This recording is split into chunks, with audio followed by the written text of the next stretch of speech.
입니다. 저에게는 훈훈한 외모와 착하고 성실함까지 있는 든든한 남자친구가 있었고, 저희는 사귀는 3년 동안 많은 추억을 남기고 있었고, 서로 결혼을 약속하게 되었었죠. 그래서 결혼 날짜를 잡고 상견례까지 준비를 하게 되었습니다. 한 가지 문제가 있다라고 한다면 저에게는 부모님이 계시지 않았어요. 어렸을 적에 부모님 두 분께서 사고로 인해 일찍 돌아가셔서 형제도 없었던 저는 결혼을 더욱 빨리 하고 싶었고 화목한 가정을 만들고 싶었습니다. 그래서 사회생활을 하면서 조금씩 모은 돈과 남자친구가 모은 돈을 합쳐서 저희는 20평대의 아파트를 사게 되었죠. 물론 대출이 대부분일 정도로 빚을 많이 졌어야 했고 처음 가지게 된 집과 남편이들, 남자친구와 둘이 오순도순 살아갈 앞으로의 행복한 미래를 꿈꾸게 되었습니다. 어릴 때부터 부모님의 사랑을 못 받고 자라서 그런 건지 가족애가 뭔지 잘 몰랐던 저는 남자친구의 부모님께 친근하게 다가가거나 하는 방법을 잘 몰랐었습니다. 그래서 다른 평범한 여자들처럼 남자친구 부모님께 애교 있게 전화드리는 일도 당연히 없었던 거죠. 남자친구의 과거 여자친구들과 조금 달랐던 저이지만 남자친구는 제가 처했었던 환경을 잘 알고 있었던 사람이었습니다. 그래서 늘 자신의 부모님에 대해 좋으신 분들이라며 편하게 마음 가져도 된다며 제게 안심을 시켜주고는 하였습니다.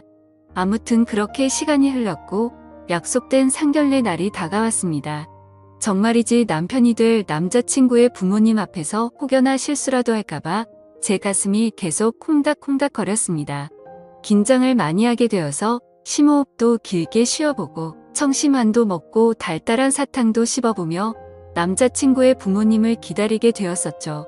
저의 긴장한 모습을 본 남자친구는 미소를 띠며 귀엽다고 말했고 빨리 결혼해서 부모님과 잘 지내는 모습도 보고 싶다며 좋아했습니다. 잠시 뒤 남자친구의 부모님이 저희가 있는 곳으로 오시게 되었고 저는 번쩍 일어나서 큰 소리로 인사드렸습니다. 안녕하세요. 영민이 여자친구 정희입니다. 너가 정희니? 역시 영민이 한테 들은 얘기처럼 예쁘고 착해 보이는구나. 남자친구의 부모님은 저를 환하게 맞아주셨고 제가 어색하지 않게 농담도 해주시면서 분위기를 편하게 만들어주셨습니다. 까다롭지 않아 보이는 어머님과 남자친구와 쏙 빼닮은 외모에 잘생긴 아버님까지 보면서 기분이 좋아지더라고요.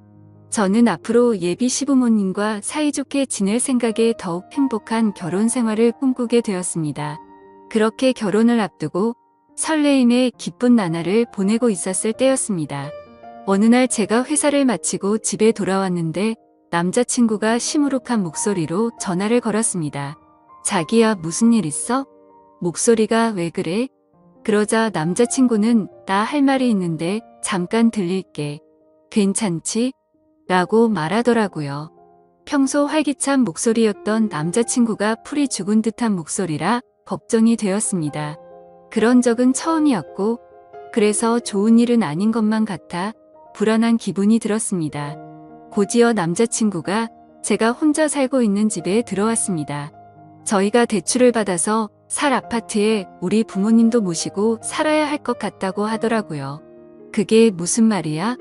부모님은 살고 있는 집 있으시다고 하지 않았어?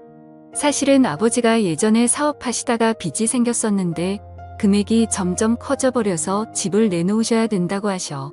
미안해, 정희야. 사실 남자친구 목소리를 듣고 이별을 구하는 건 아닐지 너무 걱정했었는데 그건 아니어서 뭐든지 다 괜찮다고 생각이 들더라고요. 하지만 그럼에도 불구하고 솔직한 마음으로는 남자친구의 말을 듣고 당황하긴 했지만 애써 괜찮게 생각하려고 했습니다.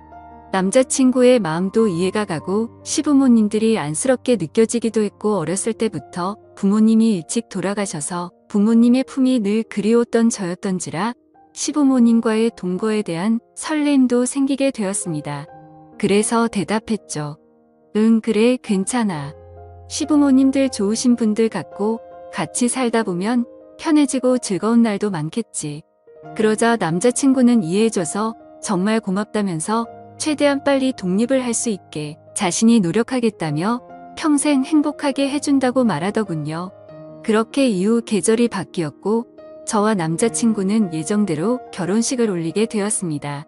신혼여행을 다녀오고 시부모님과 함께 살 아파트도 들어가게 되었습니다. 제가 이사를 온 아파트는 방이 3개였지만 큰 평수가 아니라서 그런지 화장실은 하나인 집이었었죠. 그래서 조금 불편할 거라고 생각했지만 서로 순서를 지켜가며 볼일을 보니 금세 적응이 되어 가더라고요. 저는 남편보다 2시간 정도 퇴근이 빨랐었고 제조업 공장에 다니시는 시어머니는 남편과 비슷하게 퇴근을 하시고는 했습니다. 그런데 사업을 하시던 아버님은 그때 당시 사업이 망해서 그랬던 건지 건강이 많이 안 좋아져서 집에만 계신 지 오래된 상태이셨고 어머님만 일을 하고 다니셨던 사실을 제가 알게 되었습니다. 그래서 제가 퇴근을 하고 집에 들어오면 아버님이 거의 집안에 계셨습니다.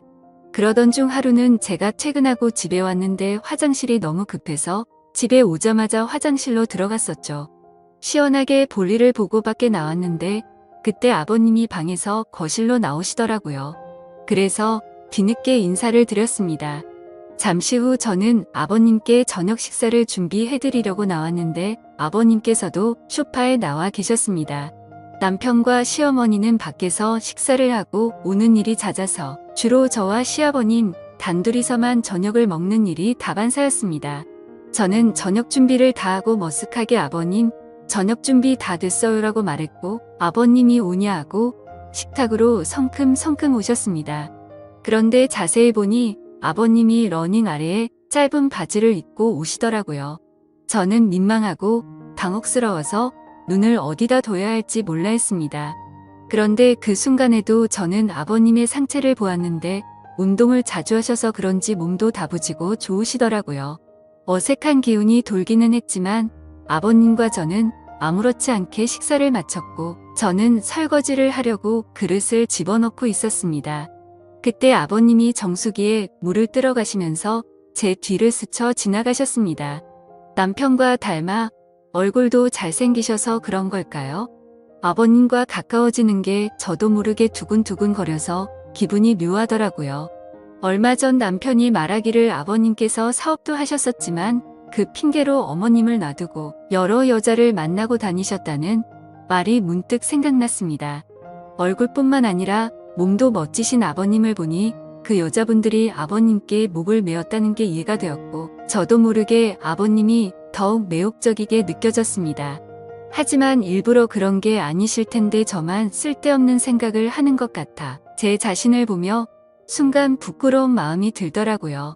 아무튼 그래서 억지로 다른 생각을 하면서 설거지를 하고 있었는데 그때 저의 뒤로 아버님이 오셨습니다. 회사 다녀와서 힘들 텐데 매번 식사에 설거지까지 하느라 힘들겠구나. 오늘은 내가 도와줄게 하고 본인이 설거지를 하신다고 말하셨습니다. 저는 괜찮다 하며 돌아서서 설거지를 하려고 하는데 자꾸 가까워지니까 기분이 묘해졌습니다. 순간 저희 둘은 눈이 마주쳤고 정적이 흐른 후 말도 안 되는 실수를 저지르고야 말았죠. 아버님은 다부진 몸처럼 과격한 남자였습니다. 정말 누가 봐도 욕을 할 거란 걸 잘 알지만 정신이 나갔던 건지 그 순간만큼 마음이 이끄는 대로 사고를 치고야 말았습니다. 폭풍 같은 시간이 지나가고 서로가 민망해져서 평소 때처럼 각자의 방으로 들어가 버렸습니다. 다음날 아버님이 제 눈을 잘 마주치지 않으시더라고요. 저도 다음날 머쓱한 표정으로 아버님과 인사를 나누게 되었죠. 앞으로 둘이 있어야 하는 시간이 많은데 저희 둘은 어떻게 되는 걸까요? 남편과 시어머님에게 죄를 짓는 기분에 머리로는 안 된다고 하지만 마음은 요동치는 게 정말 머리가 복잡하네요. 저는 어떻게 해야 될까요? 이미 물은 엎질러져 버렸고 아버님께 예전처럼 다시 돌아가자고 먼저 말하는 게 좋을까요? 이성과 본능 둘 중 무엇을 따라가는 게 맞는 건지 모르겠네요. 좋은 답변을 남겨주시면 감사하겠습니다. 오늘의 사연 여기까지입니다. 지금까지 읽어주신 모든 분들 감사합니다. 모두 행복한 하루 되세요. 감사합니다.